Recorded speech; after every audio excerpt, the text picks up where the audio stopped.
two brilliant students from Calcutta Medical College, Mr. ARJIT Kumar Singh and Mr. ARPAN Dutta, who have achieved in the NEET examination, one of the toughest examination in the year 2023. Today, they will share with us their experiences, their valuable insights through which they have cracked the NEET examination. Their insights will help our viewers knowing that how can easily they crack the last minute preparation and help us enriching with all the experiences they have gone through their last year preparation. So today with their situation, we are here with the current NEET preparation, seeking motivation and inspiration from them. So we heartily welcome both of them to our program. Firstly, I would like to ask them what was their NEET rank. First, Arijit, you please tell what is your NEET rank? Ma'am, I secured a rank of 4000, All India rank of 4000 in NEET 2023. That's great. Now, Arpan, what's your rank? Ma'am, I secured 10,556 rank in All India. So, are you satisfied with your rank? Ma'am, most of it I'm satisfied. That's great. So, did you expect more rank you receive in your examination? Ma'am, I think it's the best rank I have achieved. That's very great. So, did you get inspired from anybody who is doctor from your family? Ma'am, no. In my family, no one is a doctor. I am going to be the first doctor in my family. That is very great. What about you, Arpan? In my family also, there are no doctors. I am the first one to become the medical student and then as a doctor. So, anybody who has been the inspiring for you for this NEET preparation, anyone, means from your family or from your teacher, from anywhere, why did you choose this path of becoming a doctor? Ma'am, this decision was made during the COVID period because I saw that the importance of doctor is too much. How doctors are performing complex surgeries, they are in the very complex situation, they are behaving with a very calm mind situation. मतलब देखने से ऐसा लगता था कि कितना मतलब ये लोग मेहनत किए हैं या फिर कैसा इन लोग का दिमाग है, इतना मतलब स्ट्रेस वाले सिचुएशन में भी एकदम ध्यान से सोच रहे, कोई भी सर्जरी कोई भी ऑपरेशन हो, कितना भी मतलब वो लोग डांट रहे, पेशेंट पार्टी अगर गुस्सा भी हो रहे, डांट भी रहे हैं, फिर भी वो लोग कामली वो बिहेव कर रहे हैं. तो वो उनका जो कैरेक्टर है वो मुझे काफ़ी इंस्पायर करता था डॉक्टर का, इसलिए मैं डॉक्टर बनना चूज़ किया. Good. What about you, Arpan? Ma'am, at first I don't have any wish to become doctor till class 10 or 11, 12. Then क्या हुआ कि मेरा जो मतलब आंटी थी एक, वो मेरे को डॉक्टर हिसाब से बहुत देखना चाहती थी, तो वो कोविड में मतलब चली गई. तो वो वहाँ से बहुत मोटिवेशन मिला मेरे को, नहीं अब तो बनना ही है डॉक्टर मेरे को. और क्या है कि वो मेरा जो आंटी वो मेरे कॉलेज में ही मतलब सुना मर गई थी, तो वहाँ से बहुत मोटिवेशन मिला मेरे को डॉक्टर बनने का. Yeah, it's true. The pandemic situation has taught us a lot of lessons. Somebody has lost many of their closest and dearest one. Somebody has gone through various pains because that pandemic has taught us that how to live in a lockdown. That is also a part of our knowledge, right? So apart from that, doctors had been the only saviors at that point of time. So really it's inspiring that why did you all chose the path of becoming a doctor. So could you tell us that how did your parents feel when they heard that you have cracked the NEET, which is one of the toughest examination in the academic world? Ma'am, मुझे आज भी date भी याद है कि 13 जून 2023 को result आने वाला था. शाम के 8 बजे से मैं पीसी पे बैठा हुआ था. तो क्या हुआ था, रिज़ल्ट आउट होने वाला था, सारे दोस्त लोग फ़ोन कर रहे, भाई आने वाला है रिज़ल्ट, रेडी हो जाए. तो काफ़ी सारे फ़ोन पे बात कर रहे हैं, पेरेंट्स भी पीछे बैठे हुए हैं, वेट कर रहे हैं. लेकिन काफ़ी देर हो गया, 9, 10, 11 बज गया था, 12 बज गया था. तो पेरेंट्स थोड़ा मतलब बाहर चले गए कि ठीक है आएगा तो बताना. तो काफ़ी टाइम हो गया, टीचर्स भी फ़ोन कर रहे हैं कि रिज़ल्ट आएगा तो बताना, मैसेज करना हमको. तो फाइनली 12, साढ़े 12 में रिज़ल्ट मैंने देखा. थोड़ा सा लगा कि हाँ मतलब ऐसा था कि +15 -15 का गैप मुझे दिख रहा था मार्क्स का, कि मैंने सोचा था कि +15 भी हो सकता है, -15 भी हो सकता है, तो उसमें मुझे -15 मिला क्योंकि तीनों ऑप्शन ही मेरा तीनों आंसर ही गलत हो गए थे जो एनटीए ने सही नहीं माने। तो वहाँ थोड़ा सा मुझे लगा कि ठीक है, लेकिन फिर भी अच्छा स्कोर था तो मैंने सेटिस्फाइड था। फिर उसके बाद पेरेंट्स को मैंने बताया तो बहुत खुश थे। हम उतना मतलब वो एक्सप्रेस नहीं कर पा रहे थे, लेकिन उनके आंखों में दिख रहा था कि वो खुश है। अपने बिहेवियर से उनको पता चल जा रहा था कि वो काफ़ी खुश हैं। पापा तो बोल दिए कि अब मेरे सर से जिम्मेदारी का बोझ हट गया, अब तुमको अपना डॉक्टर बनना है। अब मेरा गाइडेंस से कुछ होगा नहीं, अब तुमको जो भी करना है खुद से करना है। अब कॉलेज में तुम जाओगे, सब कुछ अब तुम्हारे ही पर था। यहाँ तक हम लोग तुमको पहुँचा दिए मेहनत करके, अब आगे का लाइफ जो है तुम्हारे हाथ में है।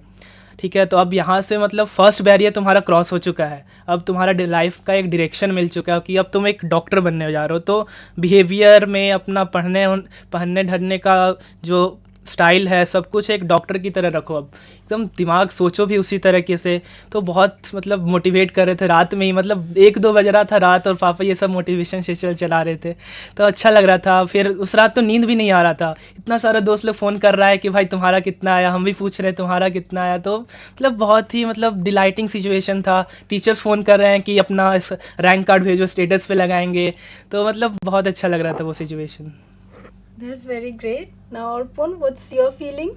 Ma'am Means, what did your parents say when he or she heard about it?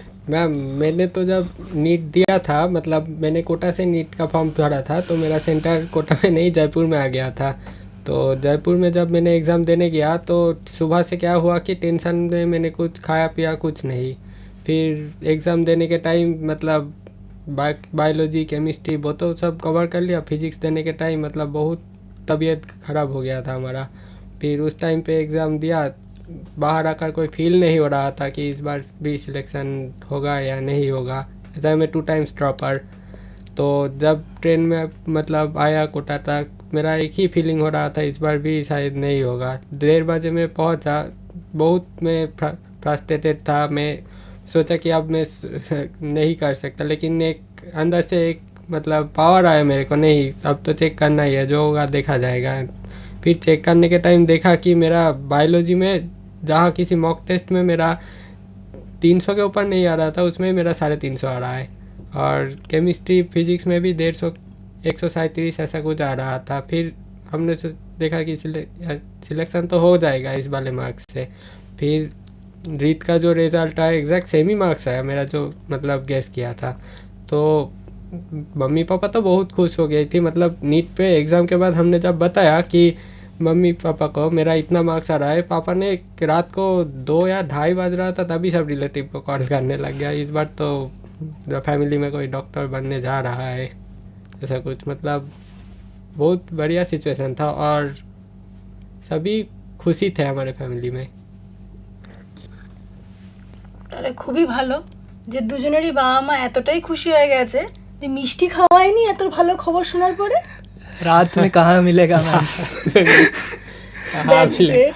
That's great. কিন্তু সত্যি বাবা মাদের অনেক প্রাউড মোমেন্টস ছিল, and I feel every parent should be proud if their son or daughter gets becoming a doctor, because doctors are really after God saving life of every population of the people, right? Yes or no? Yes ma'am. Do you both agree with me? Yes ma'am. So, keeping that in mind, Techno India University will come up with a program, Parents Diary, where parents will also be sharing their proud moments of their son and daughter achieving becoming an engineer or a doctor, or the sacrifices they have for their children.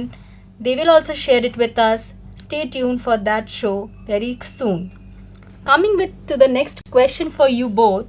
So, did you think that individuals studying the subjects or going for a coaching classes, what is really important for cracking NEET? First, I would like to ask Arpan, what do you think?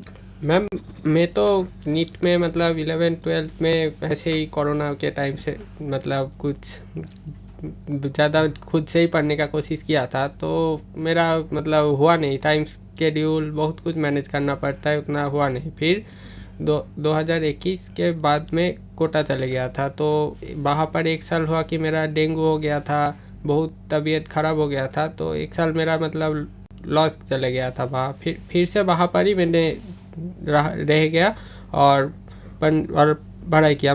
मेरे को लगता है कि coaching जो होता है ना, coaching student को एक ठीक डायरेक्शन में फोकस करता है। अल्टीमेटली स्टूडेंट को पढ़ना तो खुद ही है, क्योंकि कोचिंग उसको जस्ट डायरेक्शन बताएगा, तुम ऐसे पढ़ो, ये करो, वो करो। कोचिंग में मेंटर रहता है, बहुत कुछ रहता है। और मैं सिर्फ एलन में ही नहीं, सब कोचिंग का ही सेम ही है कि ऐसे ही बोलता है स्टूडेंट को। अल्टीमेटली कोचिंग में जो पढ़ा है स्टूडेंट को, वो घर में आकर खुद से भी पढ़ना पड़ता है। खुद का एफर्ट तो लगता ही है, मतलब खुद का एफर्ट 97% मतलब काउंट करता है। बहुत सारे लड़के तो कोचिंग में पढ़ते हैं, सिलेक्शन तो सबका होता नहीं। जो लोग खुद से फोकस करता है उन लोगों का ही सिलेक्शन होता है। तो मैं तो बोलूँगा खुद का effort is most important thing. So apart from getting coaching private tuitions or having any coaching centers, you think that combining everything, you need to study hard at the end of the day, yes? Yes, ma'am. So what about Ma'am. Arijit, what do you think? What should the upcoming doctors should means appearing for the NEET they should do? Ma'am मैं अर्पण से बिल्कुल agree करूँगा कि coachings एक proper direction provide करता है और जो कि घर पे जनरली नहीं मिल पाता। लेकिन अगर आप घर से तैयार करना हो, मतलब कुछ फैमिलीज ऐसे हैं जो अफोर्ड नहीं कर सकते, तो वो लोग का करना क्या है कि बस एक प्रॉपर टीचर ढूंढिए, क्योंकि अभी इतने सारे प्लेटफॉर्म आ गए हैं, इतने सारे गाइडर आ गए हैं कि वो अच्छी गाइडेंस प्रोवाइड करे। आपको पेड प्लेटफॉर्म मिल रहा है, आपको मतलब जैसे अनअकैडमी हो गया, आपको ऑनलाइन मीडियम से भी मतलब अच्छी गाइडेंस प्रोवाइड करे। तो काफ़ी बच्चे ने मैंने देखा कि मेरे साथ जो पढ़ रहे थे उसमें भी मैंने देखा कि मुझसे ज़्यादा स्कोर किए जो कि घर में बैठ के किए हैं। तो वो ऑनलाइन प्लेटफॉर्म से घर बैठ के काफ़ी अच्छे से प्रिपरेशन का हो सकता है। लेकिन बात सिर्फ यही आती है कि मेहनत तो खुद ही करना पड़ता है। एंड ऑफ द डे आपको खुद से ही मेहनत करना है। मतलब अगर कोचिंग भी आप ले रहे हो, तो अगर कोचिंग 6-7 घंटा अगर पढ़ा रहा है तो आपको उतना ही एफर्ट खुद से भी लगाना होगा। जितना पढ़ाया आप उतना कवर करो। बस कोचिंग ये है कि आपका जो जर्नी को आसान कर देता है, आपको उतना हार्डवर्क नहीं करना पड़ता जितना जो घर में बैठ के कर रहा है। बस यही बात डिफरेंस आ जाता है दोनों जगह में। Okay, so both of them agrees that you need to do your own hard work apart from having all coaching classes, private tuitions, everything. At the end of the day, you have to study a lot by yourself to crack the examination or any entrance or any competitive examination. So apart from this, you also had your board exams, right? So how did you manage to prepare your board exams as well as NEET both together, or which got the preference, or how did you manage to crack both at the same time or the same year of your study? First I would like to ask Arijit and then I'll come to Arpan. Ma'am मेरा तो एक problem हो गया था कि मैंने optional subject में maths ले लिया था। तो मैथ्स अब पूरे साल में पढ़ा नहीं, तो लास्ट के अब जैसे नवंबर दिसंबर का टाइम आ गया तो लगा कि यार प्री बोर्ड्स होने वाला है स्कूल में, तो मैथ्स तो पढ़ना पड़ेगा। तो अब नवंबर दिसंबर में मैथ्स पढ़ना शुरू किया। तो काफ़ी मतलब जैसे उसी टाइम में हमारा कोचिंग का भी कोर्स एंड हो रहा होता है। तो कोचिंग के कोर्स एंड होने से मैं करना क्या रहता है कि रिवीजन करना ज़्यादा इंपॉर्टेंट होता है अपना नीट सिलेबस का। लेकिन अब मेरे को मैथ्स में फोकस ज़्यादा करना पड़ा, तो रिवीजन अच्छे से हो नहीं पाया। तो अब थोड़ा सा प्रॉब्लम होता है बोर्ड्स के साथ। उसके बाद जैसे जनवरी फरवरी आया तो प्रैक्टिकल्स, फाइल्स, प्रोजेक्ट्स ये सब बनाने पड़े। तो उसमें थोड़ा सा मतलब शेड्यूल थोड़ा गड़बड़ा जाता था नीट प्रिपरेशन का। लेकिन फिर भी एंड ऑफ द डे मैं टाइम निकाल लेता था कि कुछ MCQ अगर डेली नहीं रेगुलर बेसिस पे नहीं हो रहा है तो मैं 50 क्वेश्चन एटलीस्ट एवरेज का डेली में मैं कर लूँ एटलीस्ट, क्योंकि वो हैबिट ना जाए MCQ सॉल्व करने का। मतलब एंड ऑफ द डे मैं सोचता था कि अगर MCQ करने का हैबिट चला गया तो मेरा थिंकिंग जो स्पीड था, वो जैसे 200 क्वेश्चन एक साथ मैं स्ट्रेच में कर रहा था, वो स्पीड चला जाएगा। और एक बार स्पीड चला गया तो फिर आपका वो हैबिट आने में बहुत टाइम लग जाएगा। तो बस वो हैबिट बनाए रखना कि MCQ करने का आपका हैबिट नहीं जाना चाहिए। तो फिर मैंने मैथ्स में भी अच्छा स्कोर आ गया और नीट में भी अच्छा स्कोर आ गया। तो एंड ऑफ डे सब मतलब अच्छा हो गया। So how many hours you do give for your board exams and how many hours for your NEET exam preparation? Ma'am NEET जैसे अब बोर्ड का फेस चल रहा है, जैसे जनवरी फरवरी, तो बोर्ड्स ज़्यादा टाइम ले रहे थे। ऑल इन वन का मैं बुक ले लिया था, तो क्योंकि डेफिनेशंस आपको याद करने पड़ते हैं काफ़ी सारे जो नीट में नहीं आते हैं वैसे डेफिनेशन, क्योंकि वो ऑलरेडी लिखा रहता है। तो डेफिनेशन याद करने में थोड़ा ज़्यादा टाइम ले रहा था। तो जैसे कि अगर मान के चले तो 4 आवर्स मैं बोर्ड को दे रहा था और 1-1.5 घंटा मैं नीट को दे रहा था। और उसके बाद का जो टाइम बच रहा था वो प्रैक्टिकल्स लिखने में या फिर और भी कुछ स्कूल का वर्क करने में, वो सब में जा रहा था। Okay. Now, Arpan, what is your view? Ma'am मैं तो समझता हूँ अरिजीत ने ही बेस्ट आंसर दे दिया, क्योंकि बोर्ड एग्ज़ाम के साथ मैंने तो नीट मतलब क्रैक किया नहीं। मेरा तो मतलब 2 साल ड्रॉप था। लेकिन मेरे को जो लगता है कि बोर्ड एग्ज़ाम और नीट जो एक साथ मतलब प्रिपेयर करता है ना, मतलब मैं मेडिकल कॉलेज में ज़्यादा प्रिपेयर होके जाता है, क्योंकि बोर्ड एग्ज़ाम में लॉन्ग क्वेश्चन लिखना पड़ता है और नीट में क्या होता है कि MCQ पढ़ना पड़ता है।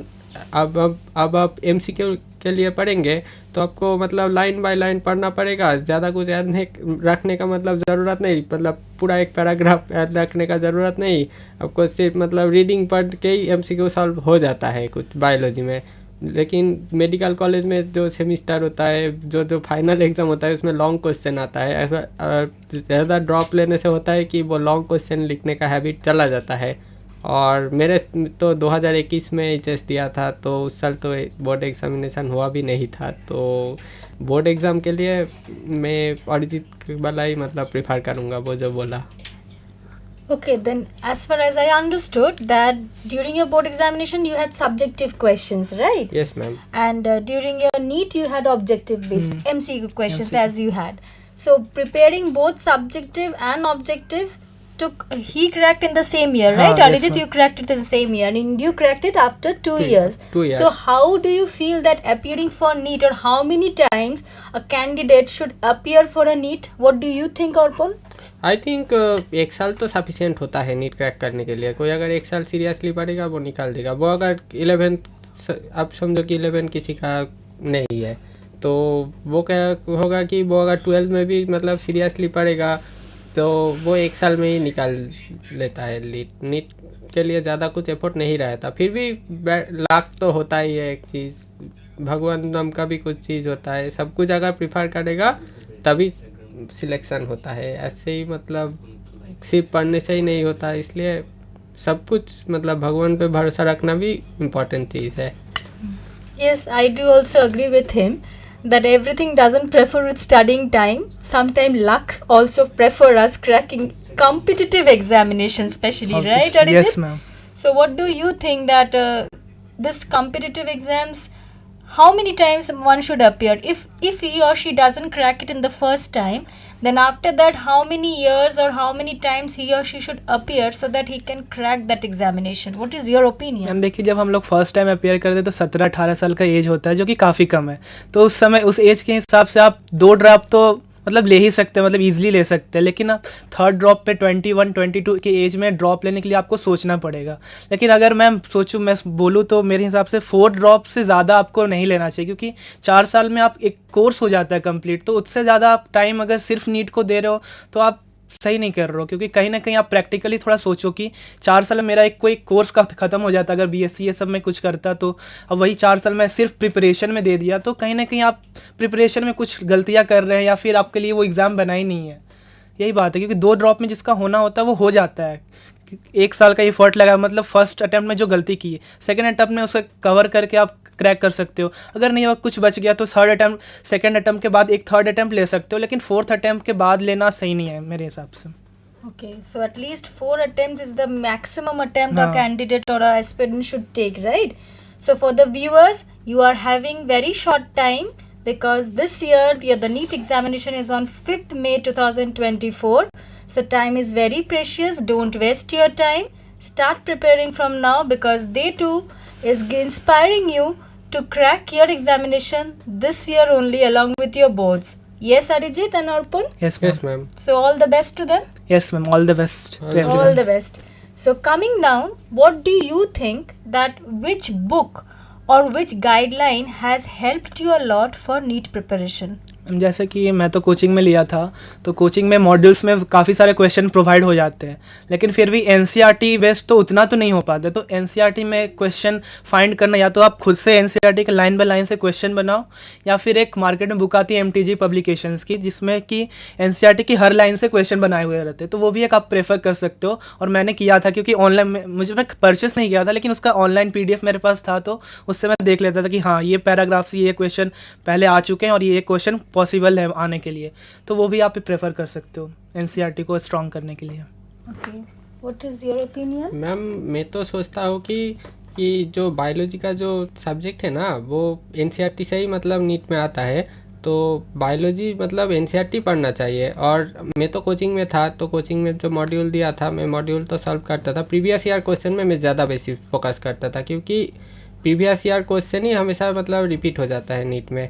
और फिजिक्स केमिस्ट्री वो मैं मॉड्यूल ही सिर्फ सॉल्व किया था, और कुछ मतलब एलन का मॉड्यूल छोड़ के और कुछ मैं ज़्यादा फोकस नहीं किया था। और हाँ, प्रीवियस ईयर क्वेश्चन और मार्केट में मतलब एक बुक आता है, वो है एग्जाम्पलर्स बुक्स, एनसीईआरटी पब्लिश करता है वो बुक्स। एग्जाम्पलर बुक से क्या होता है कि मतलब वो हर टाइप का क्वेश्चन होता है, कभी कभी एम्स में आ जाता था वो वाला क्वेश्चन, तो एग्जाम्पलर भी कभी कभी देख लेता था मैं, लेकिन सब चैप्टर तो कंप्लीट नहीं किया था एग्जाम्पलर का। मैंने बायोलॉजी तो सिर्फ प्रीवियस ईयर क्वेश्चन और फिजिक्स केमिस्ट्री एलन का मॉड्यूल और प्रीवियस ईयर क्वेश्चन में ही ज़्यादा फोकस किया था।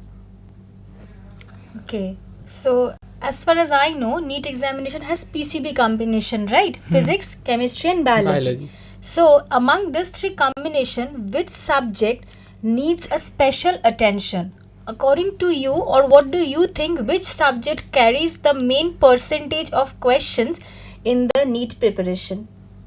Arpan, you please tell first. Ma'am, हम जब कोचिंग में पढ़ते थे तो एक तो टीचर हमको बोलते थे कि तुम फिजिक्स केमिस्ट्री अच्छे से कर लोगे वो तुमको सिलेक्शन दिलवा देगा, लेकिन बायोलॉजी तुम अच्छे करोगे वो तुमको अच्छा कॉलेज, तुम्हारा ड्रीम वाला जो कॉलेज है वो तुमको दिलवा देगा। क्योंकि अभी देखो ना, 180 दोनों है फिजिक्स केमिस्ट्री में, और 360 पूरा एक नंबर है बायोलॉजी में, और साता भी सिर्फ 2 पतला पतला एनसीईआरटी बुक्स है। तो हमको तो लगता है बायोलॉजी अच्छे से पढ़ना चाहिए। और केमिस्ट्री में होता है कि केमिस्ट्री में इनऑर्गेनिक वाला जो पोर्शन है वो वाला एनसीईआरटी से आ जाता है, तो इनऑर्गेनिक केमिस्ट्री वाला पोर्शन भी एनसीईआरटी से पढ़ना चाहिए।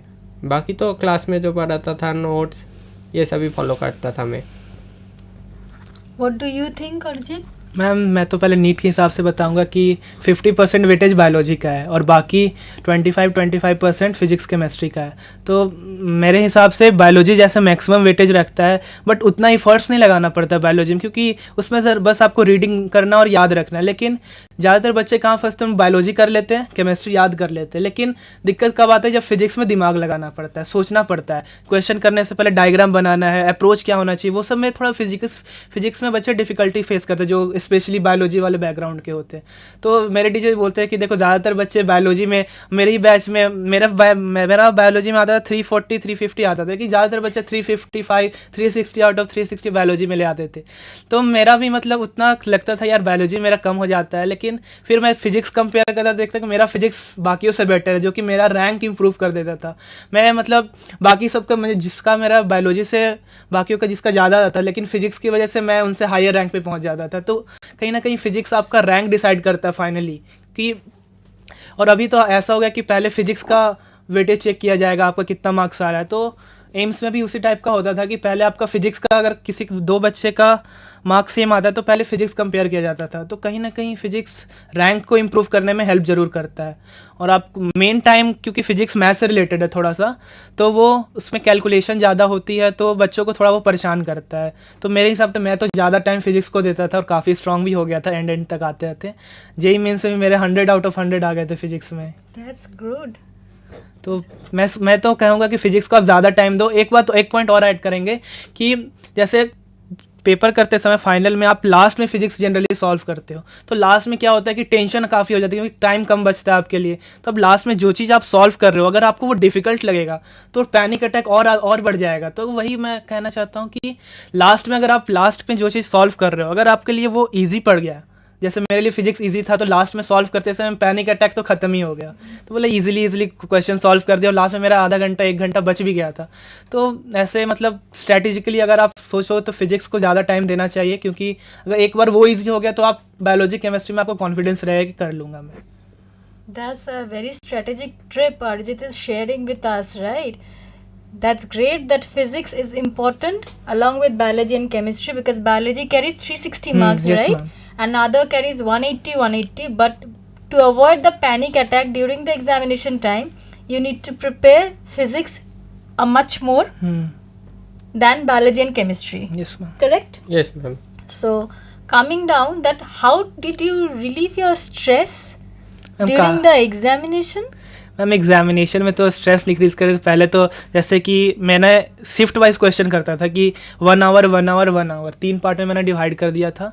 फर्स्ट 1 आवर में जितने भी इजी क्वेश्चन थे फिजिक्स केमिस्ट्री बायोलॉजी के तीनों के इजी क्वेश्चन पहले फाइंड करके खोज के पूरा कर देता था कि अब रिग्रेट लास्ट में नहीं रहेगा, टाइम कम की वजह से मेरा इजी क्वेश्चन नहीं हो पाया। तो फिर फर्स्ट 1 आवर में तो मेरा ये हो गया। अब सेकेंड 1 आवर में मुझे पता था कि अब ये क्वेश्चन मुझे नहीं आता है तो इसको मैं लास्ट के लिए रखूँगा और ये क्वेश्चन थोड़ा सा मैं सॉल्व कर सकता हूँ।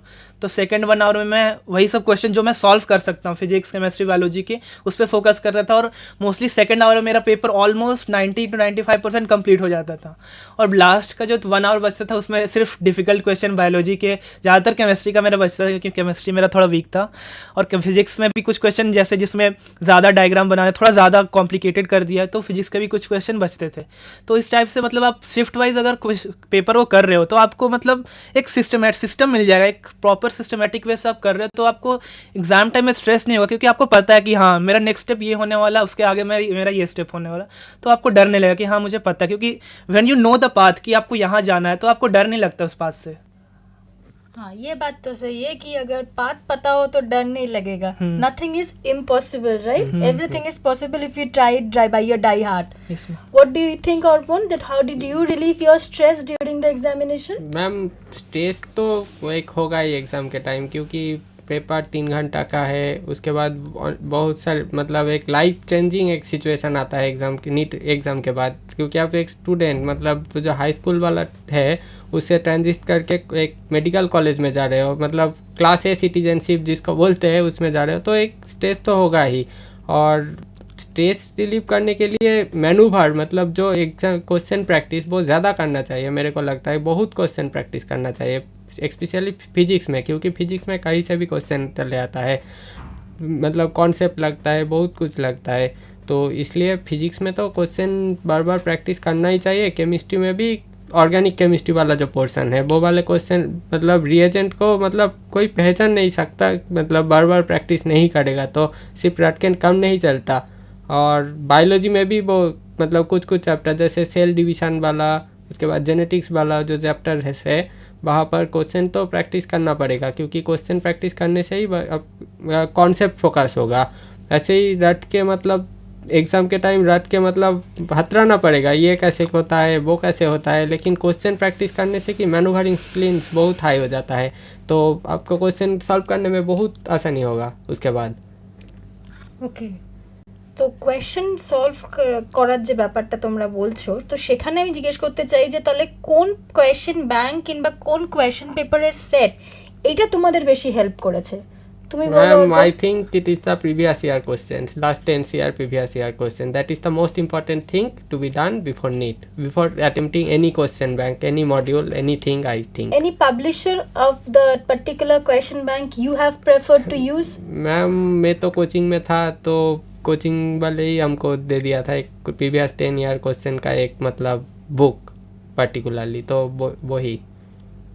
Okay, you took coaching. What do you think Arijit? Ma'am coaching से सफिशिएंट मटेरियल मिल जाता है, लेकिन मैं एक पब्लिशर का नाम लेना चाहूँगा, ओसवाल पब्लिकेशन, जिसमें मैंने उसका बुक रिव्यू देखा था, तो उसमें क्या था कि स्टार्टिंग में आपको सारे चैप्टर्स का माइंड मैप मिल जाते हैं, जिससे मतलब टेस्ट से पहले अगर आप उसको देख के जाओ तो आपका मतलब मिनट्स में चैप्टर रिवीजन हो जाता है, क्योंकि सारे फ्लो चार्ट्स में दिए हुए हैं, तो आपको सारे कॉन्सेप्ट एक पेज में दिख रहे होते हैं, तो आपको मतलब रिवीजन काफ़ी जल्दी हो जाता है। तो वो मुझे काफ़ी हेल्पफुल लगा, और उसमें काफ़ी सारे PYQs हाईलाइटेड करके दिए हुए थे कि ये इस टॉपिक से ज़्यादातर क्वेश्चन पूछे गए हैं PYQs में, तो मुझे ओसवाल पब्लिकेशन का एक बुक अच्छा लगा काफ़ी।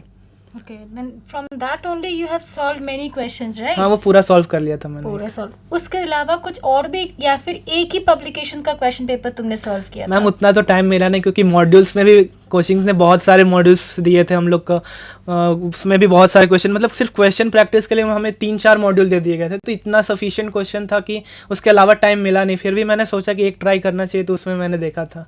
Okay, that's great.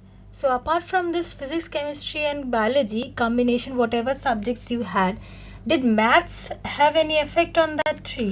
मैम क्योंकि स्टार्टिंग से मैंने 11 से मतलब कोचिंग लिया था एलन कोटा में, तो 11-12 तो कंप्लीट होने के बाद मैंने मैथ्स से फोकस किया। और अर्लियर भी मैंने आपको बोला था कि मैथ्स मैंने ऑप्शनल में लिया था। तो मैंने क्या किया था कि 10th तक मेरा मैथ्स काफ़ी स्ट्रांग था, तो मुझे एक वो कॉन्फिडेंस था कि मैथ्स में मैं कर लूँगा, कभी भी मतलब मौका मिलेगा तो मैथ्स तो कर ही लूँगा, इसलिए मैं ले भी लिया था मैथ्स। एंड में आके मतलब पता चला कि काफ़ी टफ है, फिर भी मैंने मतलब नवंबर-दिसंबर से स्टार्ट कर दिया था लेक्चर देखना मैथ्स का। तो मतलब नवंबर, दिसंबर, जनवरी, फरवरी 4 महीना में मैंने काफ़ी लेक्चर्स देख लिए, क्योंकि मैथ्स में आपको प्रैक्टिस ज़्यादा करना होता है रैदर दैन कि आप थ्योरी पढ़ रहे हो, उसमें प्रैक्टिस ज़्यादा है। तो 4 महीने मैंने इतना तो पढ़ लिया था कि पास हो गया, लेकिन फिर भी 75% मार्क्स फिर भी आ गए मेरे, तो अच्छा लगा कि। लेकिन आप जैसे बोल रहे हैं कि अफेक्ट करता है, तो कुछ फेज में अफेक्ट करेगा, लेकिन ओवरऑल प्रिपरेशन पे आपका कोई इफेक्ट नहीं पड़ने वाला है. तुम्हारा क्या ओपिनियन है अर्पण? मैथ्स में नहीं, maths, did maths affect your NEET preparation? Because boards were also having maths subject, right? तो maths, how did maths affect physics, chemistry, biology combination?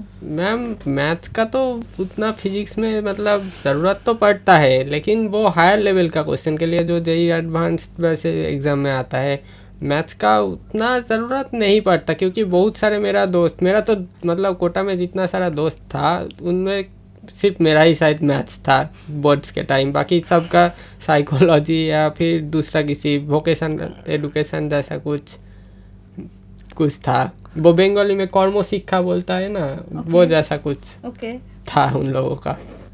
तो मैथ्स का ज़रूरत मतलब नहीं पड़ता, लेकिन मतलब एक प्रेशर हो जाता है बोर्ड्स के टाइम. नीट भी दे रहे हो आप मैथ्स भी कर रहे हो, एक प्रेशर हो जाता है. तो कोई चाहे तो कर सकता है, क्योंकि मैथ्स बहुत काम आता है.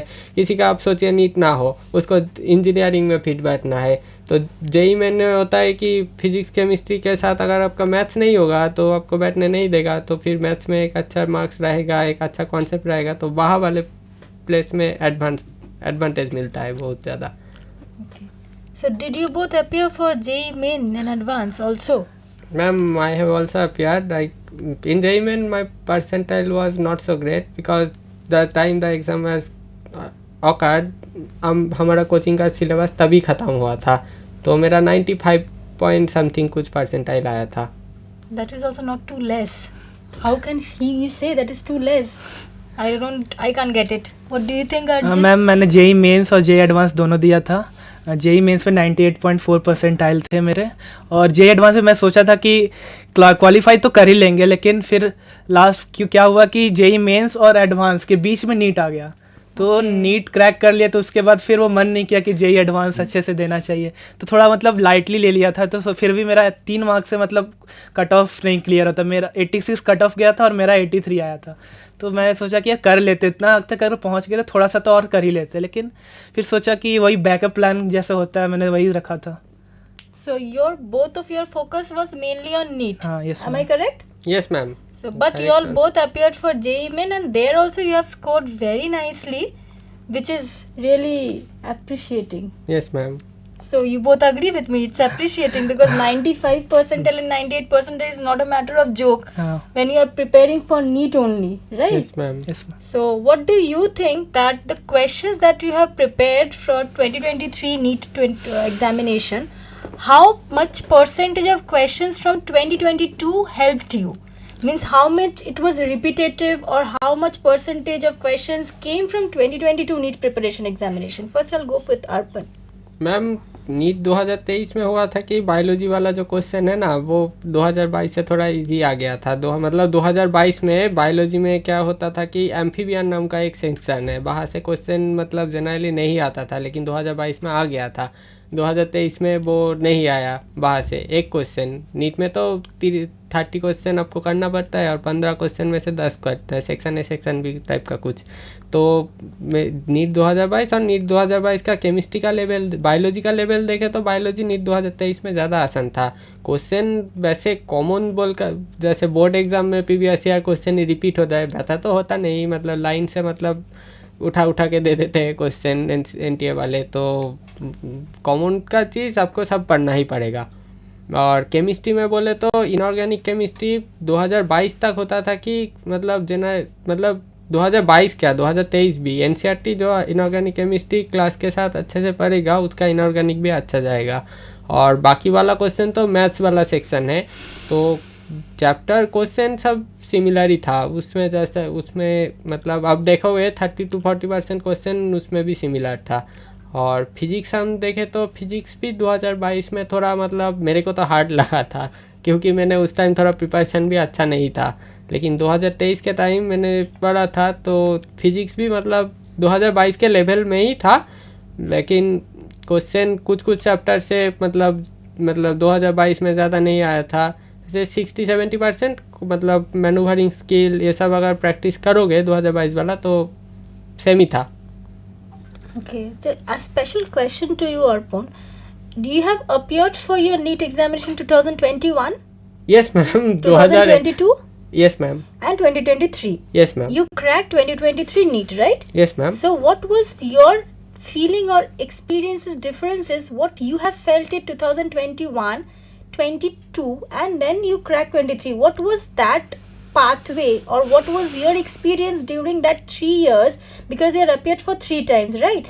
Then how you were determined, or what was your inspiration during these 3 years? Just share it with us. Ma'am 2021 में जब मैं नीट दिया था तो मेरा तो उतना प्रिपरेशन अच्छा नहीं था, क्योंकि कोविड में ज़्यादा बहुत मैंने पढ़ाई में फोकस भी नहीं किया, किधर मूवी टूवी मतलब उसमें ही ज़्यादा टाइम चला गया। तो 2021 का नीट में दिया तो उसमें मेरा सिर्फ 274 आया था। तो 2021 के नीट के बाद मैं कोटा जाने का मतलब सोचा, तो कोटा में अकेला चला भी गया था, फिर डेंगू हो गया, बहुत कुछ हो गया तो आपको तो बोला ही हूँ पहले। तो 2022 भी नहीं हुआ, मेरा बहुत ख़राब लगा। 2022 मतलब इतना कोटा में तो रहने में बहुत पैसा लगता है, तो सिर्फ 490 आया था मेरा 2022 में, तो बहुत मतलब ख़राब लगा था। मेरा पास वाले पीजी में मतलब एक मेरे साथ ही पढ़ता था एक लड़का, और कि मतलब लास्ट में तो मेरा मम्मी भी कोटा में मेरे प्रिपरेशन के लिए आ गया था, तो मेरा मम्मी से उस भैया का भी जो मम्मी था उसका बातचीत होता था, तो उसका हो गया और मेरा नहीं हुआ। उसके बाद बहुत कुछ हो गया, मेरे को बहुत ख़राब लगा था कि, तो मैंने 2023 में अच्छे से पढ़ना स्टार्ट कर दिया। डेली का मतलब कोचिंग में डेली जो पढ़ाया मैं डेली सॉल्व करता था। मेरा कुछ मतलब टीचर लोग तो बोलते थे मॉड्यूल में 1 से ये तक क्वेश्चन करके लाना, हम डिस्कस करेंगे, मैं कुछ भी नहीं छोड़ता था। क्लास में जो पढ़ाता था मैं सब कुछ प्रैक्टिस करता था, मैं सब कुछ मतलब इस साल में सीरियस था बहुत। इस बार निकालना ही है, निकालना है तो निकालना ही है, कुछ नहीं, डू और die situation.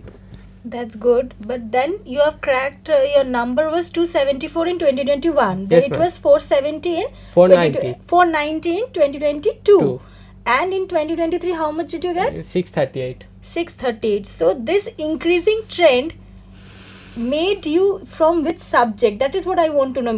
Means focusing on which subject did you increase in the nearby?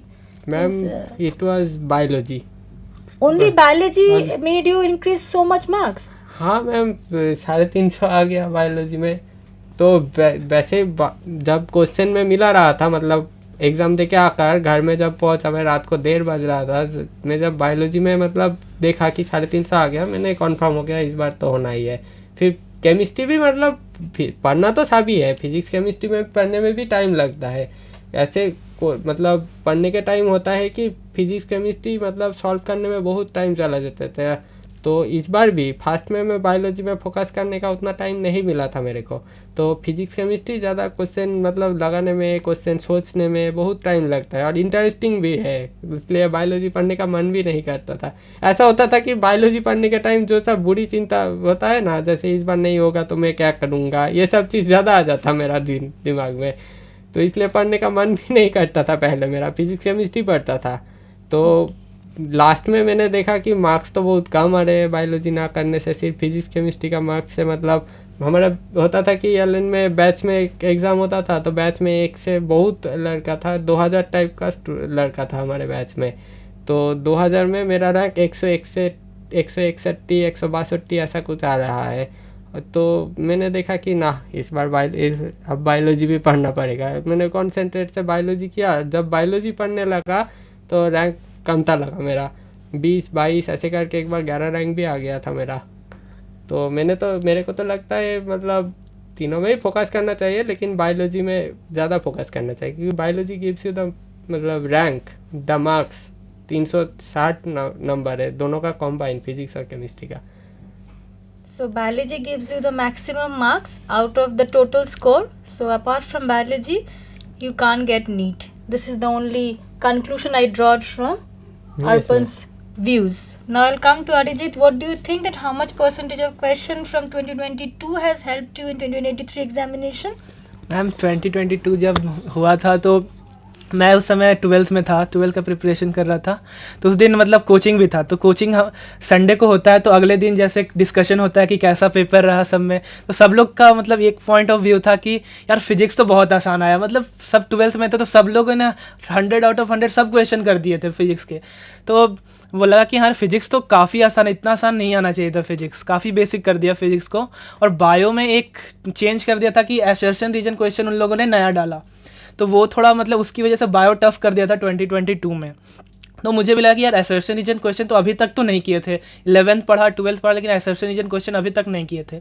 तो मुझे लगा कि यार एसर्शन रीजन पर भी आप फोकस करना चाहिए। तो कोचिंग ने प्रोवाइड कर दिया था जनरली 1-2 महीने में कि एसर्शन रीजन के एक और मॉड्यूल्स प्रोवाइड कर दिया था, तो उससे काफ़ी हेल्प हुआ कि नया टाइप का एक क्वेश्चन आ गया, तो उस हिसाब से आप अपने आप को प्रिपेयर कर लो कि अगर नीट 2023 में अगर इस टाइप का क्वेश्चन आता है तो आप उसके लिए पहले से रेडी रहो।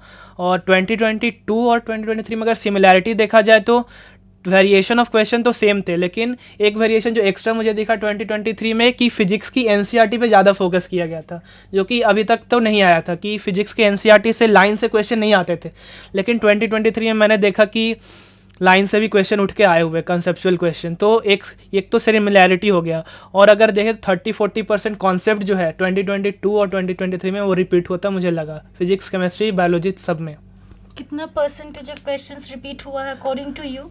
30-40% मैम रिपीट हुआ है, क्योंकि बायो में मैंने देखा कि एक ही क्वेश्चन था, उसको बस थोड़ा घुमा के फिरा के ऑप्शन चेंज करके वही क्वेश्चन को फिर से पूछा गया है। तो इस टाइप के मैंने काफ़ी क्वेश्चन मतलब इनकाउंटर किया पेपर देते समय, तो मुझे लगा ये तो क्वेश्चन पिछले साल ही किए थे यार, फिर से यही क्वेश्चन आ गया। तो तुमने इतना अच्छा से क्वेश्चन सॉल्व किया था कि तुमको याद भी है कि वही क्वेश्चन आया था लास्ट ईयर? हाँ यस मैम, अच्छे से याद था। This shows the dedication and the determination he had to crack NEET, right? हाँ। So according to you, how many years question one candidate should solve?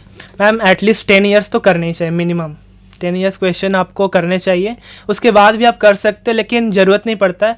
10 years question करो, मतलब previous year NEET जो India में होते हैं, और कुछ एक होता है कि फॉरेन में भी नीट होता है, तो वो उसके क्वेश्चन भी करो, क्योंकि उसमें थोड़ा टफ क्वेश्चन आता है, जो कि मतलब मैंने देखा कि 2022 में जो फॉरेन में क्वेश्चन आया था वो 2023 में भी रिपीट हो गया। तो मैंने लगा कि हाँ यार ये सब मतलब वो पेपर पर भी फोकस करना ज़रूरी है। Any opinion on this part? Ma'am question तो प्रैक्टिस करना चाहिए, मतलब मॉक टेस्ट हर कोचिंग हर जगह बहुत मॉक टेस्ट मिलता भी है, ऐसे ऐसा मतलब नीट के आगे रिलीज भी करते हैं। तो मेरे को जो लगता है कि जो मॉक टेस्ट देना चाहिए, मॉक टेस्ट देने के बाद जो क्वेश्चन नहीं हुआ, जो क्वेश्चन गलत हुआ, वो क्वेश्चन का भी लिस्ट करने के लिए एक अलग से कॉपी बनाना चाहिए, उसमें लिखना चाहिए क्वेश्चन क्यों नहीं हुआ मेरे से, का मतलब इस वाले क्वेश्चन को क्यों नहीं कर पाया मैं, इस वाले क्वेश्चन का सॉल्यूशन क्या होगा। मैं तो यही करता था कि मॉक टेस्ट होने के बाद जो क्वेश्चन नहीं हुआ वो क्वेश्चन को मार्क कर लेता था, इस वाले क्वेश्चन इसलिए मेरे को नहीं आया, इस वाले क्वेश्चन इसलिए मेरे को समझ नहीं होता था। फिर जो टीचर हमको पढ़ाता था तो क्लास के बाद उसके पास में जाकर उस टीचर के पास जाकर मैं पूछता था कि ये वाला क्वेश्चन बता दीजिए सर, ये वाला क्वेश्चन मेरे से नहीं हुआ। कभी कभी डांट भी सुनना पड़ता था, लेकिन मेरे को लगता है शर्माना नहीं चाहिए, क्योंकि प्रॉब्लम तुमको खुल के बताना ही पड़ेगा, तभी तुम्हारा सॉल्व होगा। और मैं I think this thing has help me a lot, क्योंकि बायोलॉजी में तो आपको बोला ही मेरा मॉक टेस्ट में नंबर ही नहीं आता था, लेकिन मैंने क्या हुआ कि क्वेश्चन मैंने छोड़ा नहीं, जो क्वेश्चन नहीं हुआ उस क्वेश्चन को बहुत अच्छे से एनालाइज किया मैंने टीचर के जाकर कि ये ऐसा क्यों होगा, तभी मतलब ये चीज़ मेरे को बहुत ज़्यादा हेल्प किया है। Yes, it's true. You shouldn't keep anything unsolved. Everything needs to be solved to achieve any of your targets, right? If you keep it unsolved, you don't know the answer and you will never get that point to reach the point. So apart from that, what do you think that which subject means if I can take into concern physics, which are the chapters should be focused more? Just I want to know it from you. Considering all the three subjects from physics, which chapters must be concentrated more from chemistry, from biology? Your opinion or first? Physics में होता है कि physics में first में kinetics आता है, फिर vectors आता है, ये वाला सब्जेक्ट सबको इंटरेस्टिंग लगते लगते जब भी वो रोटेशनल मोशन नाम का एक चैप्टर आ जाता है, सब घबरा जाता है ये वाला चैप्टर कैसे करें। फिर वर्क डायनामिक्स, फिर हीट में थर्मोडायनामिक्स वाला भी मतलब बहुत मुश्किल जैसा होता है। लेकिन फिजिक्स में होता है कि हर साल मैंने जो देखा है प्रीवियस ईयर क्वेश्चन में, हीट एंड थर्मोडायनामिक्स से मैक्सिमम 8 से 10 सवाल तो आ ही जाते हैं। और नीट 2022 में हुआ था कि 2 ही क्वेश्चन आया था सिर्फ, तो वो वाला चैप्टर मतलब थर्मोडायनामिक्स का जो मतलब बहुत सारा फार्मूला है वो सब याद रखने के लिए बहुत एफर्ट लगता है। तो मतलब वो वाला चैप्टर तो अच्छे से, हीट वाला चैप्टर हमको टीचर भी एलन में ऐसा बोलता था कि हीट वाला चैप्टर तुम हाथ में रखो, हीट वाला चैप्टर तुमको मतलब बहुत फ़ायदा देगा। उसके बाद SHM में भी मतलब वो जो डॉपलर्स लॉ मतलब उसमें भी कन्फ्यूज़न बहुत ज़्यादा होता है, तो वो वाला चैप्टर 11 मैं 11th का बता रहा हूँ। फिर फास्ट में मतलब रोटेशन, डायनामिक्स, मतलब ये सब चैप्टर का मतलब मेरे को लगता है कुछ चैप्टर का अप्रोच करने का बेस्ट तरीका है उसका कॉन्सेप्ट का हिसाब भी तुम समझ लो, फिर उस चैप्टर का क्वेश्चन बहुत प्रैक्टिस करना चाहिए, क्योंकि क्वेश्चन प्रैक्टिस करने से ही मतलब स्किल्स बढ़ते हैं। प्रैक्टिस मेक्स मैन परफेक्ट, ये वाला तो बहुत पुराने युग से ही मतलब चले आ रहा है।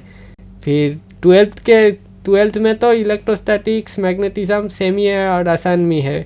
12th में थोड़ा बहुत प्रॉब्लम नहीं होना चाहिए, 12th वाला फिजिक्स थोड़ा आसानी है 12th में।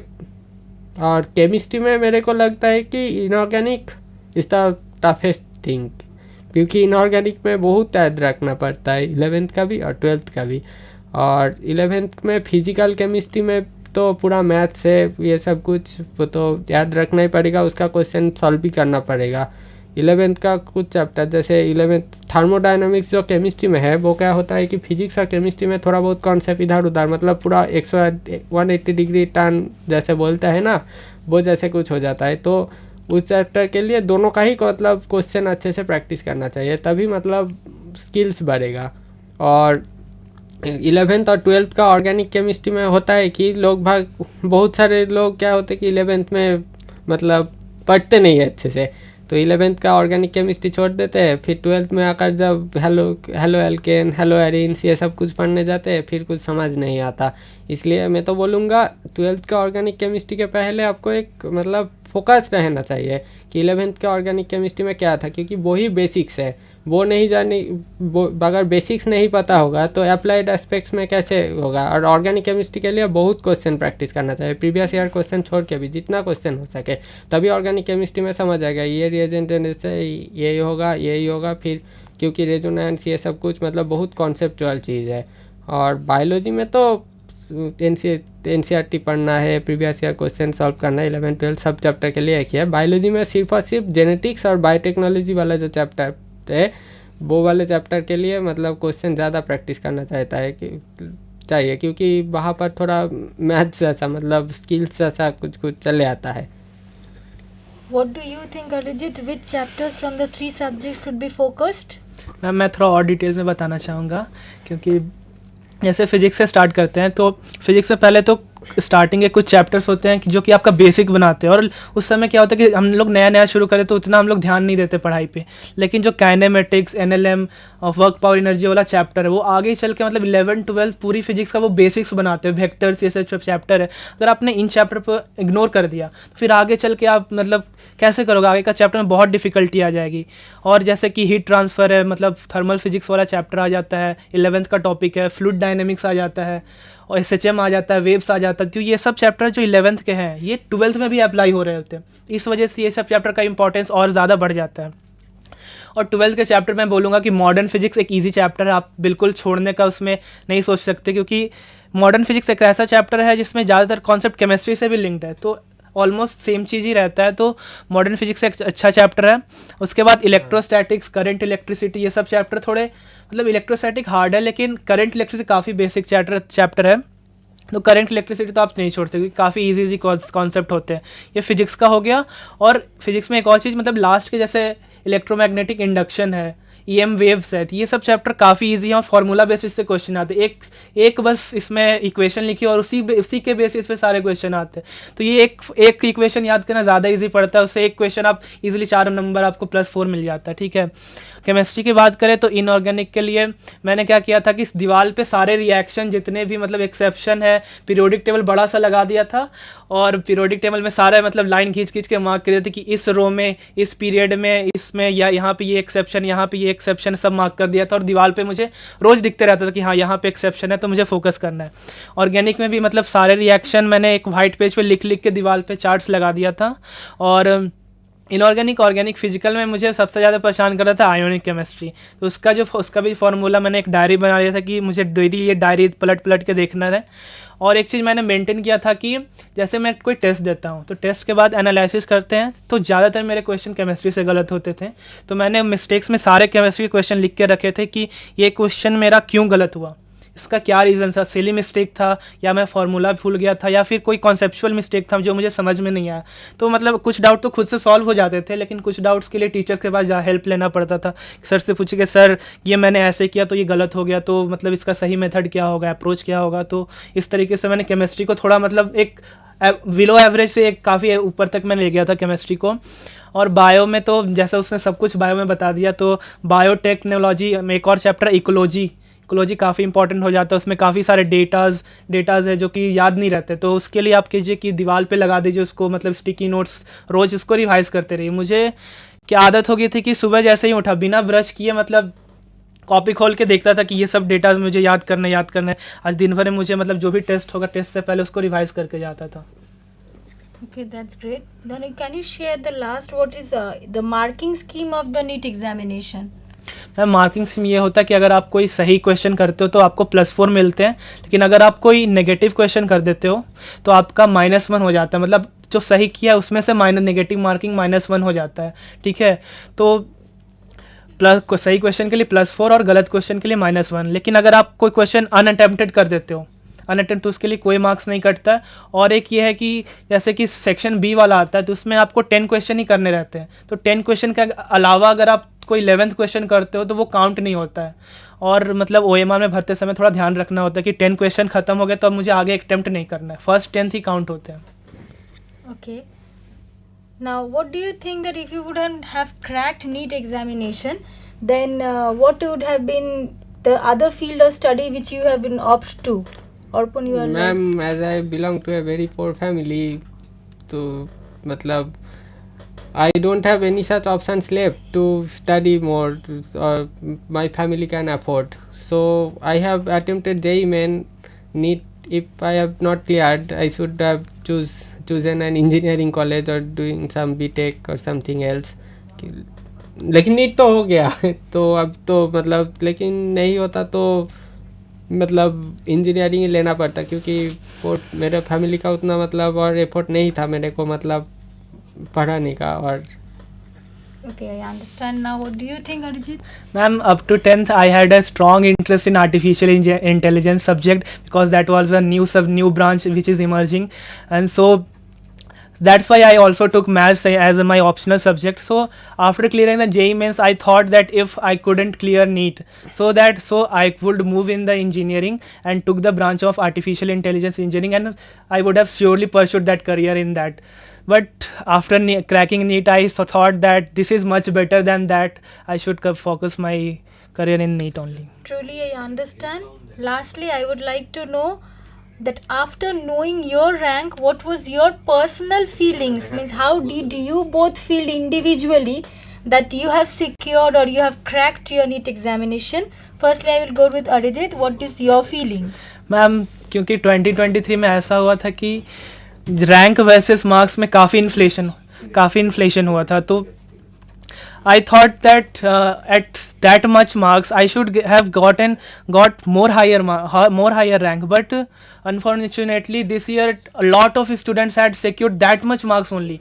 So at that मतलब in the range of 650 to 700, a lot of students has crowded that gap in that marks. So rank inflation was huge. So I thought that at that marks I would have gotten into 2000 to 2500 rank, but unfortunately I got 4000. But so a little bit of this I was disheartened, but after all I was satisfied that this year I am going to in a medical college. So after seeing the reaction of my parents, that I thought this is enough, no more drops. I was satisfied after the result. That's great. What is your view, Arijit? Arpan, what did you feel? Arijit has shared his view. Ma'am, rank inflation तो हर साल ही हो रहा है, जैसे 2021 में हुआ था, 2022 में हुआ था बहुत, क्योंकि कंपटीशन तो बढ़ ही रहा है। एक साल 18 लाख तो इस साल 20 लाख तो 1 लाख, एक साल तो 23 लाख आ गया था, तो 22 लाख शायद नीट में दिया था. Rank inflation occurs. Rank inflation से my rank has I have expected something like 7,000 to 8,000 something, but I have got some rank like 10,556. I have not expected one of the top medical colleges in West Bengal also, that is my college, Medical College Kolkata. But before counseling, the government provided the quota that was not present in our college, the EWS quota. I belong to that quota also. So through this quota I got into the college. So I feel very overwhelmed when I saw my rank has came. I do not have to, that Arijit has said, I do not have to drop. My parents do not have to waste so much of money. Like medical education is very costly. The government spends many money behind the students. So I think I have secured such a rank, such a college. That's good. That's great. So apart from studying all day, what else did you all do? Did you all study 24/7 or did you go to sleep for some hours also? I would like to know it from Arijit first, that how did you used to manage your time? What was your skills, or how did you prefer to manage your times apart from boards, NEET examination, your sleeping, and did you had some entertainment time, or yes or no? That I want to know. Ma'am, no, ma'am. First, I didn't study for 24/7 hours. I used to wake up at 4 a.m. and then solve a mock test paper till 8 to 9 a.m. And after that, doing some revision 12 till 12, I used to take a break. Then after that, from 2 to 8, we had a coaching. And after coming that, I had dinner. After taking the dinner, I used to watch web series. I had a bad intention of watching web series from the COVID time, because Ramayan, Mahabharat, then Karn, and then after that Chandragupta Maurya. I have watched all the full 400 to 500 episodes of 40 minutes, 50 minutes in the entire my NEET period. So entertainment is also good. I use this as a reward system. After completing my all the daily targets, I used to watch it. I used to watch it in a satisfied manner that no, I have covered my entire targets of the day, so I can watch it completely. And after watching that, I used to go to sleep, and then again next day start with 4 a.m. in the morning. Okay. So how was your time management? How much hours did you give for NEET preparation? Ma'am, after coaching, I used to give 5 to 6 hours on the self-study. So where did you took your coaching? Ma'am, I was enrolled in 2-year classroom program at Allen Career Institute, Kota. Okay. Now, what is our opinion about you, ARPAN? That how did you manage your time, or did you study for 24/7 hours? Ma'am, as I previously told, self-study is the most important thing for NEET examination.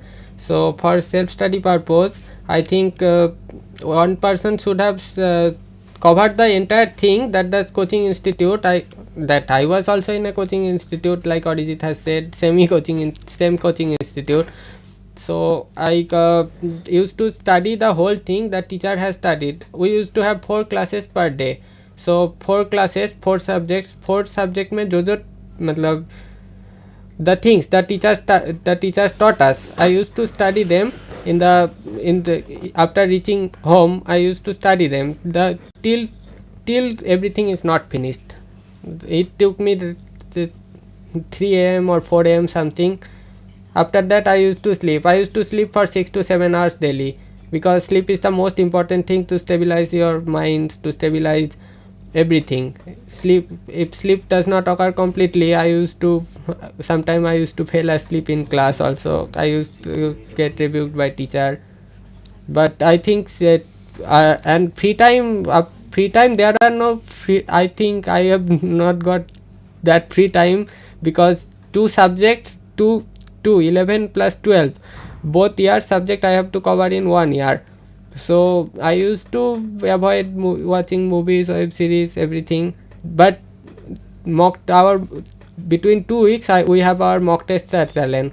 After mock test, we used to after mock test I used to roam with my friends around the Kota, doing chit chats and watching movies.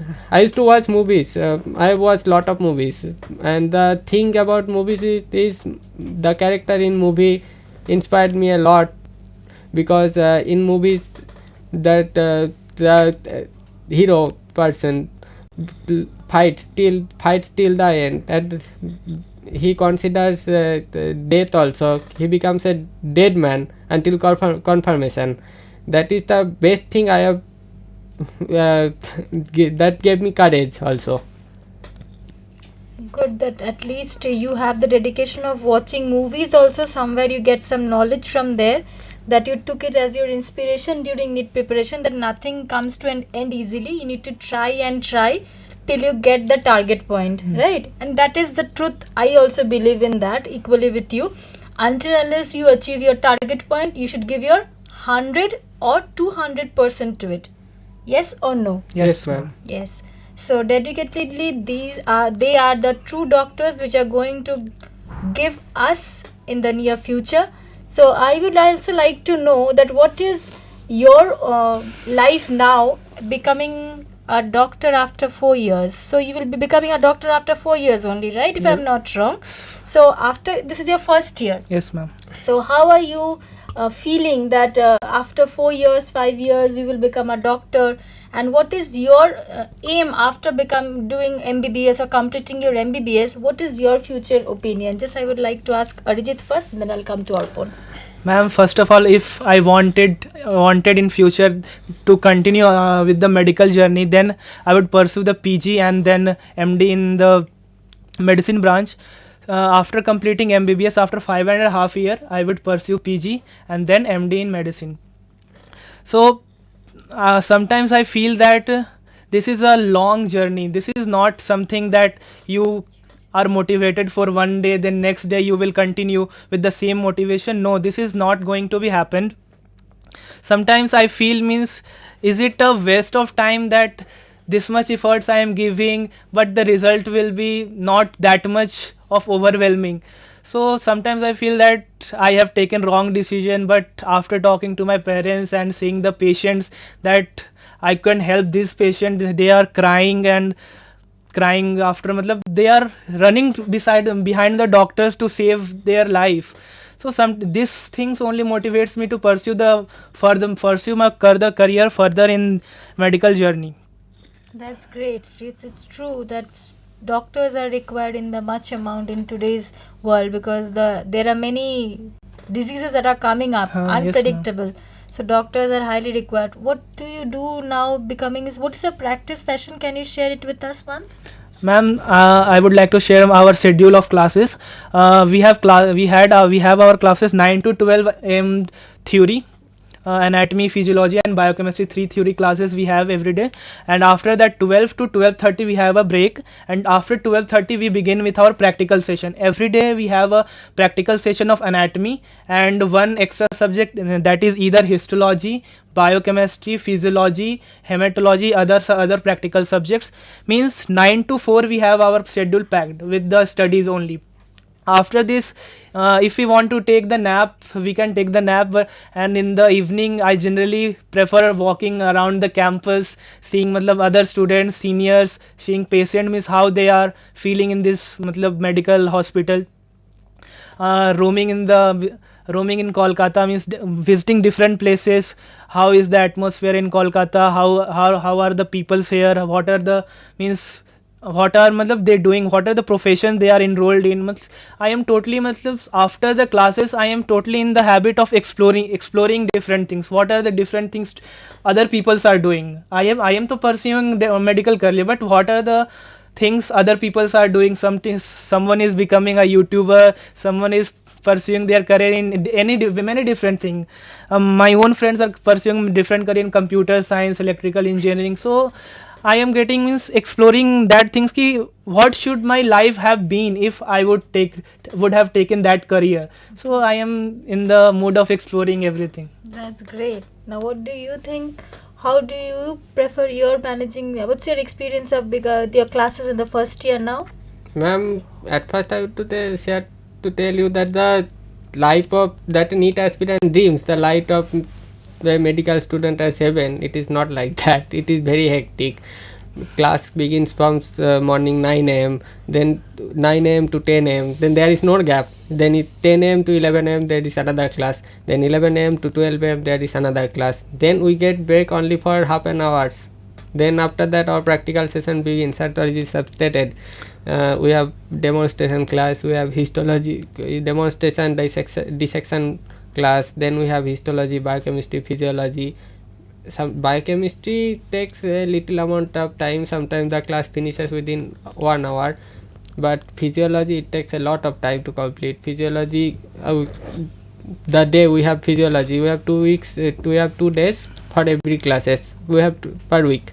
So this physiology, the day comes, our class ends at 4:30, exact the time stated in schedule. Then then after coming to room, I feel very stressed, so I used to sleep that time. After sleeping, I used to study a little what is taught in the class or something else. Then I go for dinner, as I live in hostel, and it has canteen also. Then after dinner, I used to roam with my friends around the campus, seeing and observing everything what is happening in Kolkata. As Kolkata is a very old city, it has many places to roam around. So I used to roam around the every corners, every of my college. Our college is also very old. I mean, oldest in the India also. So there are many places to see. So I love to roam out, going into the room of senior, as they are very helpful persons. They motivate us how to study, how to manage time, how to not feel stressed and bored all the time. So everything is in support of us. It is very good. And after that, sometime it takes us till after the NEET preparation time also. It takes us sometime 2 a.m. or 3 a.m. to sleep. Then after sleeping, waking up for class, it is a very daunting task. Sometimes it's become very more harder in winter also, because you know also why. But after waking up, going to class, and then understanding everything that the teacher is teaching us, it is quite hectic, but also relaxable, but also joyful also. So accordingly, I feel Calcutta Medical College is one of the prestigious medical college. It is not only the oldest. You both are the lucky that you are studying in such a prestigious institution and going to be a good doctors in future. I pray to God that you all become very good doctors in your future. All the very best. I'd like to know that what are the sacrifices? Did you sacrifice something to get NEET? Ma'am, I became a totally inactive person on the social media. That's great. That is the first thing you should do, I believe. And then I totally isolated myself from all the friends and family members. I don't used to pick up calls when they call. I used to put my phone on silent. Every time you will call me, you will not find that I am picking the call. Always it is silent. I used to give my phone to my mother that don't pick up any call. I used to take phone only when I needed in the study, or at the night when I used to watch movies or something. That time only.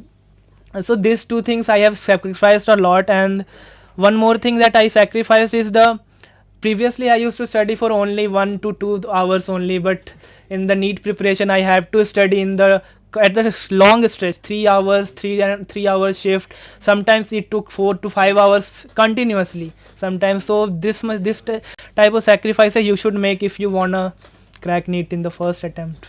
That's great. What are the sacrifices you have done, Arpan? I generally don't have watched a lot of movies, but in a particular movie or website, something I saw a quote that motivated me a lot. The quote said that the only hope that you have left in this point, that you are already dead, because that is the point you act like a soldier is supposed to function, without mercy, without compassion, without regret. All our depends upon it.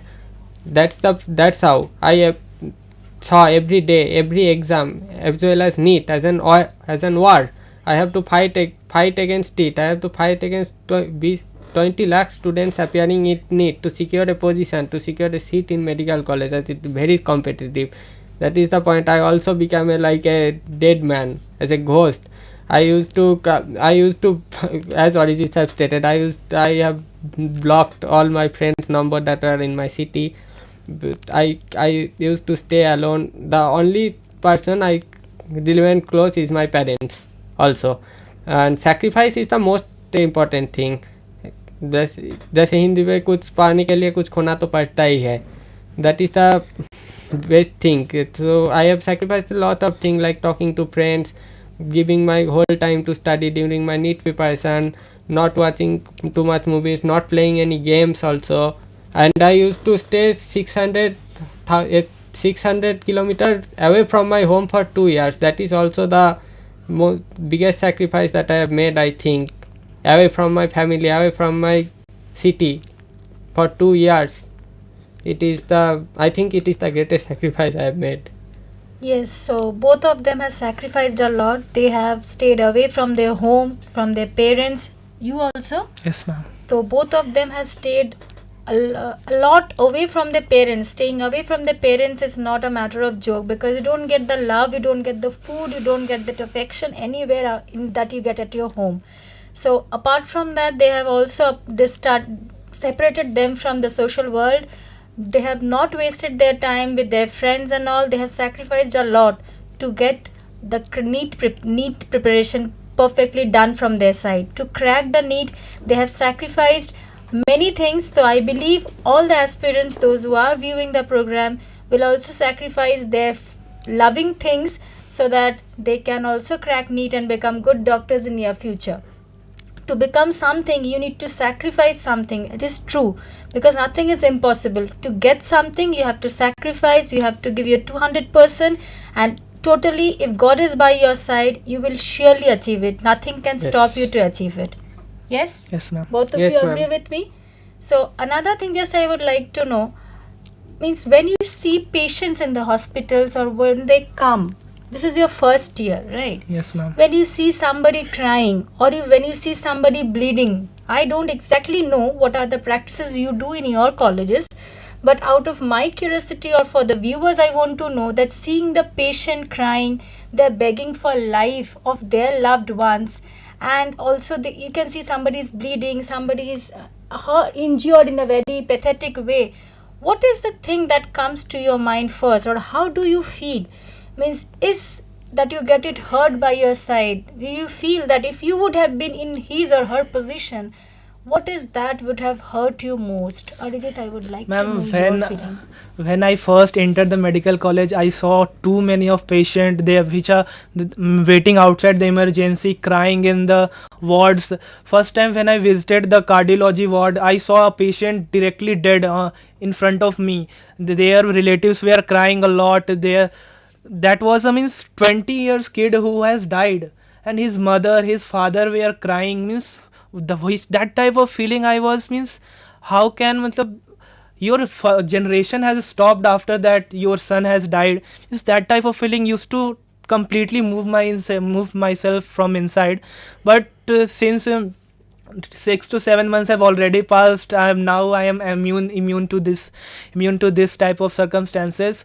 Now when I see patient, I generally things comes to my mind that which disease he is suffering from, which type of accidents he has gone through, what type of treatment he will get from the doctors, where he will go, which ward he will be shifted in.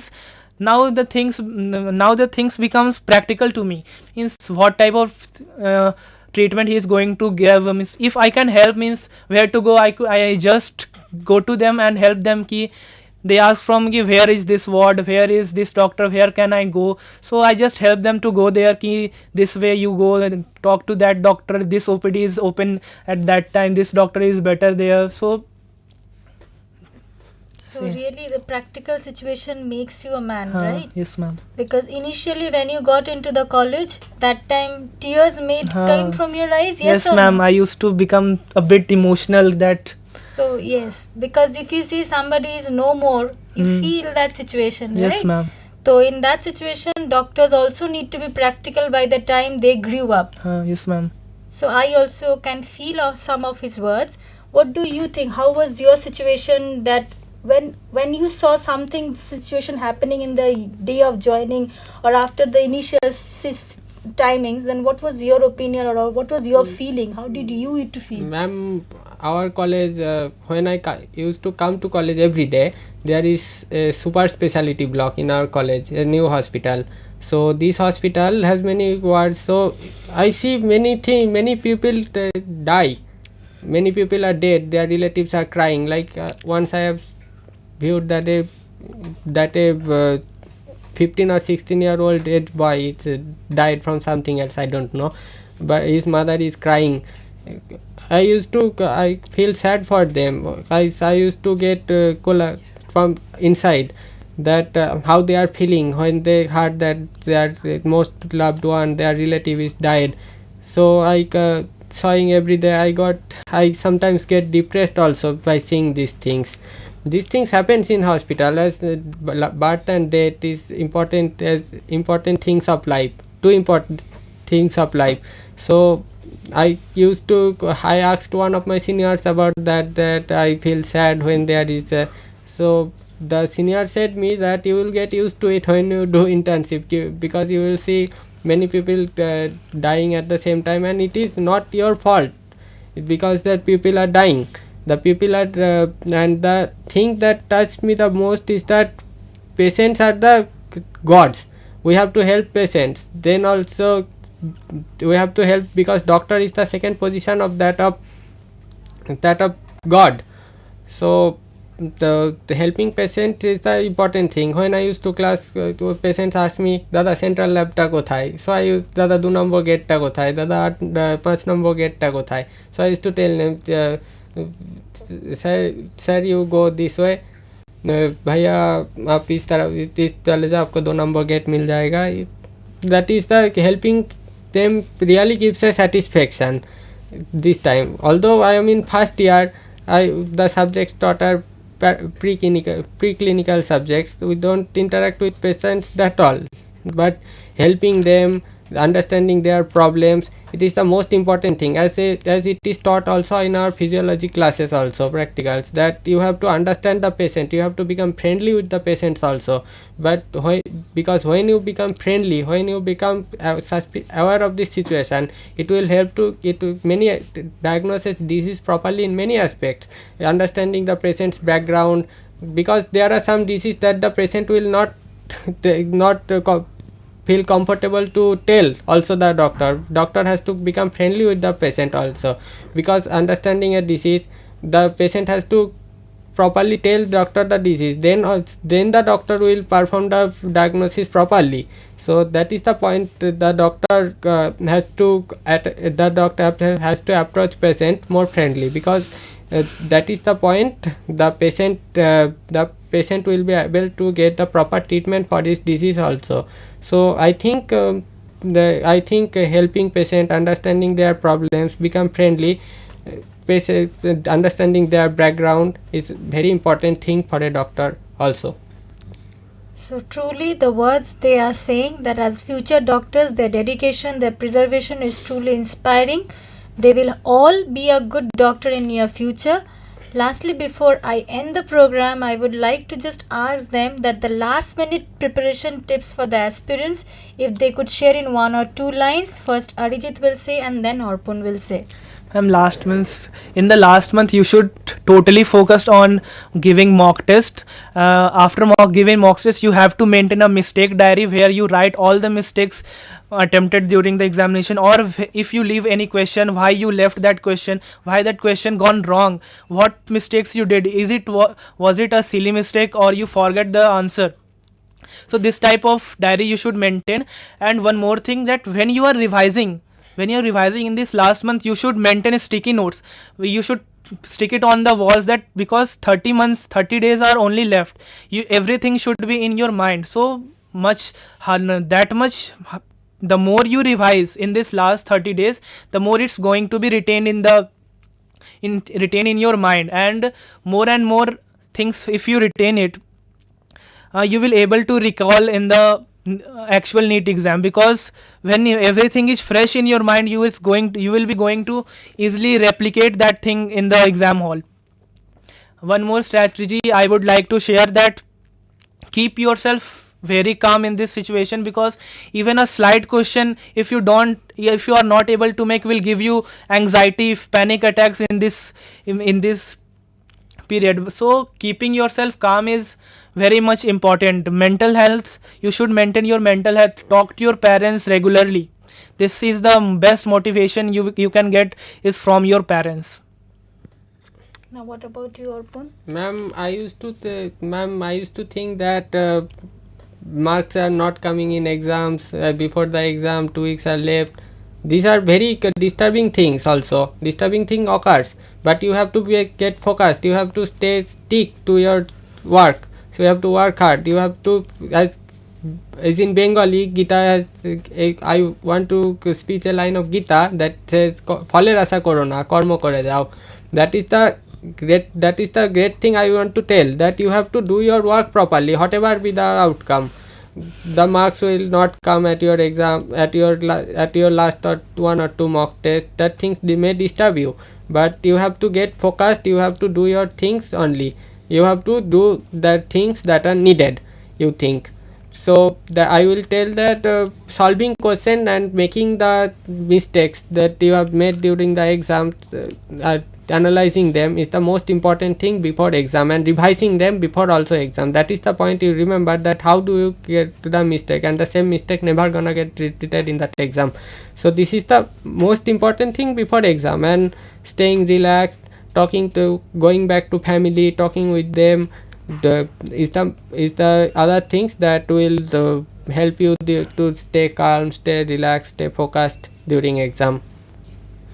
So it's truly inspiring. As future doctors, their dedication, perseverance and hard work are truly inspiring. They have proven that with the right mindset and approach, no dream is too big to achieve.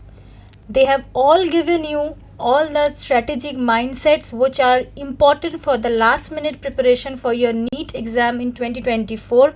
So I would like to say that all the best wishes, and please take their help, the whatever guidelines they have given through today, the program, that is what are the guidebooks you should use, how many hours you should spend for your NEET preparation, what are the mock examination, how many exams you should appear for, what are your weak points, everything noted down. And time is really precious because you have only 29 days left for your main exam on the day of this year.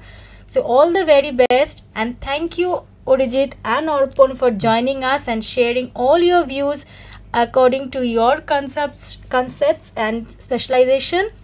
All the very best to both of you for becoming a future good doctors, and all the very best to all the NEET aspirants of 2024 who will be appearing in the exam.